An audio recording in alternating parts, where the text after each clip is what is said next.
Assalamualaikum warahmatullahi wabarakatuh. Perkenalkan, nama saya Nesa Zaba Mutadin dengan NIM C0D04010, mahasiswa Universitas Jambi angkatan tahun 2024, Fakultas Ekonomi dan Bisnis, jurusan akuntansi, program studi D3 Perpajakan. Dan pada video kali ini saya akan membahas mengenai pemotongan PPh pasal 26. Baiklah, langsung saja. Pemotongan PPh pasal 26. PPh pasal 26. Jadi PPh pasal 26 ini merupakan suatu pajak yang dikenakan atas penghasilan yang dibayarkan oleh badan pemerintah, subjek pajak dalam negeri, penyelenggara kegiatan, bentuk usaha tetap, atau perwakilan perusahaan luar negeri lainnya kepada wajib pajak luar negeri atau WPLN selain bentuk usaha tetap di Indonesia. Kaitan dengan tax treaty atau P3B. 1. Pengertian. PPh pasal 26 tidak serta-merta dapat dikenakan atas penghasilan yang dibayarkan ke luar negeri. Pemotongan perlu memperhatikan ketentuan persetujuan pengindaran pajak berganda atau P3B atau tax treaty, karena tax treaty bersifat leg spesialis atas ketentuan undang-undang pajak penghasilan. Jadi tax treaty ini merupakan suatu perjanjian antara pemerintah Indonesia dengan pemerintah negara atau yurisdiksi mitra untuk mencegah terjadinya pengenaan pajak berganda dan pengelakan pajak. 2. Jenis penghasilan yang diatur tax treaty.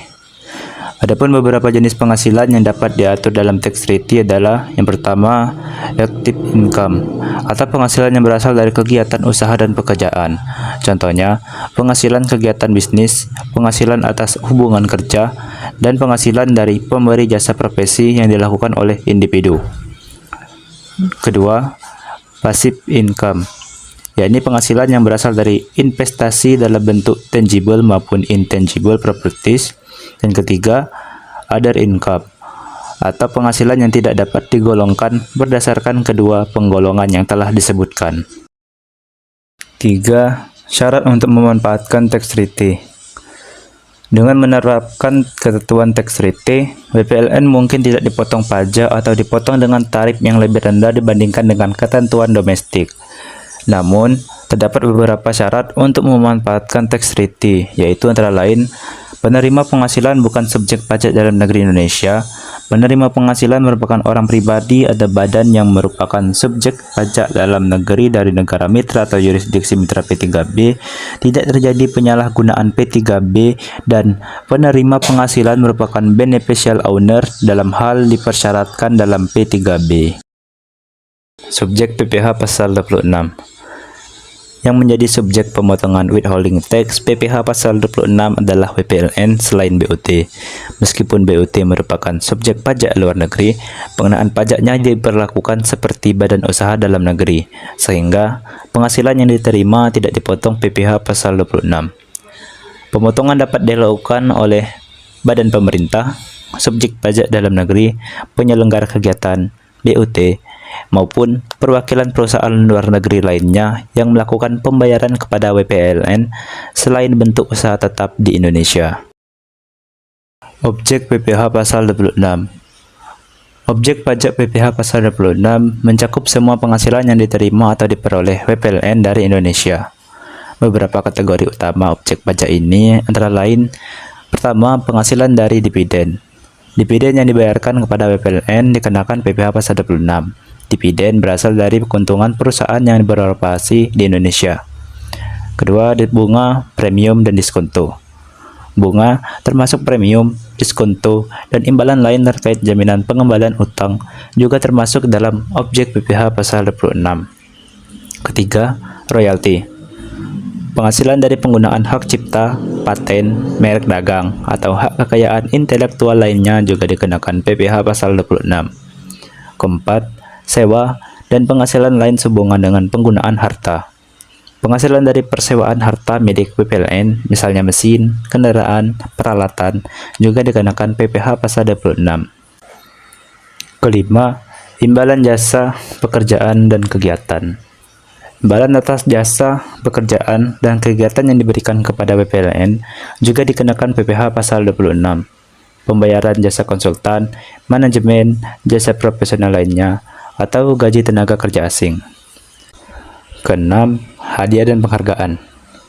Atas pemberian hadiah kepada WPLN dikenakan PPh pasal 26, misalnya hadiah undian atau hadiah sehubungan dengan prestasi tertentu. Ketujuh, keuntungan pembebasan utang. Pembebasan utang dianggap sebagai penghasilan bagi pihak yang semula berhutang. Keuntungan yang diterima oleh WPLN dari pembebasan utang termasuk dalam jenis penghasilan yang merupakan objek PPh pasal 26. Kedelapan, penghasilan dari penjualan atau pengalihan harta. Penghasilan dari penjualan atau pengalihan harta di Indonesia berupa saham, perhiasan mewah, emas, jam tangan mewah, barang antik, lukisan, mobil, kapal pesiar, kecuali yang telah dikenakan PPh final yang diterima atau diperoleh WPLN. Tarif PPh pasal 26.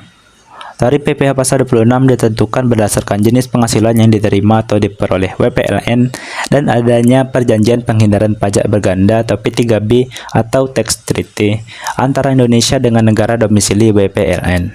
Secara umum, tarif yang berlaku adalah 20% dari jumlah bruto, berlaku untuk sebagian besar jenis penghasilan seperti dividen, bunga, royalti, sewa, dan imbalan jasa. 5% dari harga jual berlaku untuk penjualan atau pengalihan saham dan harta lainnya di Indonesia.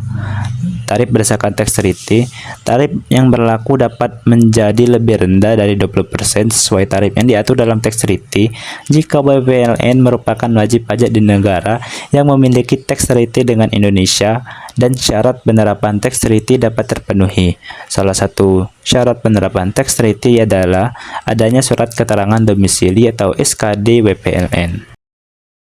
Contoh perhitungan. PT ABC yang merupakan subjek pajak dalam negeri membayarkan royalti sebesar 120 juta rupiah kepada Mr. O yang merupakan wajib pajak di negara Singapura. Mr. O tidak dapat memberikan SKD WPLN sehingga syarat penerapan tax treaty tidak dapat terpenuhi. PT ABC berkewajiban untuk memotong PPh pasal 26 sebesar 20% dari nilai royalti yang dibayarkan kepada Mr. O. Jadi perhitungan PPh pasal 26-nya yaitu 20% dikali penghasilan bruto, yakni penghasilan brutonya sebesar 120 juta rupiah. Jadi 20% dari 120 juta rupiah yakni 24 juta rupiah. Administrasi, pemotongan, penyetoran, dan pelaporan PPh pasal 26. Pemotongan PPh pasal 26 terutang dilakukan pada akhir bulan dibayarkannya penghasilan, disediakan untuk dibayarkannya penghasilan, atau jatuh temponya pembayaran penghasilan yang bersangkutan. Pemotongan dilakukan tergantung peristiwa yang terjadi terlebih dahulu. Pemotong wajib membuat bukti atas pajak yang telah dipotong. Bukti potong dibuat melalui menu bukti potong non-residen atau BPNR pada modul e-Bupot unifikasi di aplikasi Cortex. Setelah membuat bukti potong, PPh pasal 26 yang telah dipotong disetor paling lambat tanggal 15 di bulan berikutnya. Selanjutnya, pemotong melaporkan pemotongan tersebut melalui SPT masa PPh unifikasi paling lambat tanggal 20 di bulan berikutnya. Apabila PPh 26 yang dipotong berkaitan dengan imbalan jasa yang diberikan kepada WPLN orang pribadi, administrasi dilakukan melalui model e-Bupot PPh pasal 2126, yakni menu BP26. Kesimpulan, PPh pasal 26 mengatur pemotongan pajak atas penghasilan wajib pajak luar negeri yang bersumber dari Indonesia. Subjeknya adalah WPLN selain BUT, dengan objek berupa berbagai jenis penghasilan seperti dividen, bunga, royalti, sewa, dan jasa. Tarif umumnya 20%, namun dapat lebih rendah apabila berlaku tax treaty dan syaratnya terpenuhi. Pemahaman mengenai ketentuan domestik serta P3B diperlukan agar pemotongan pajak dapat dilakukan secara benar.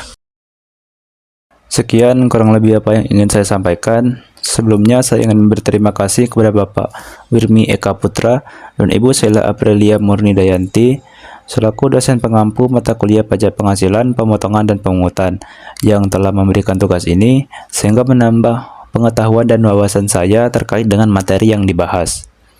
Selain itu, apabila dalam penyampaian saya ini terdapat banyak kekurangan maupun kesalahan, baik itu dari tutur kata maupun tindakan saya meminta maaf. Kepada Allah saya memohon ampun. Saya akhiri.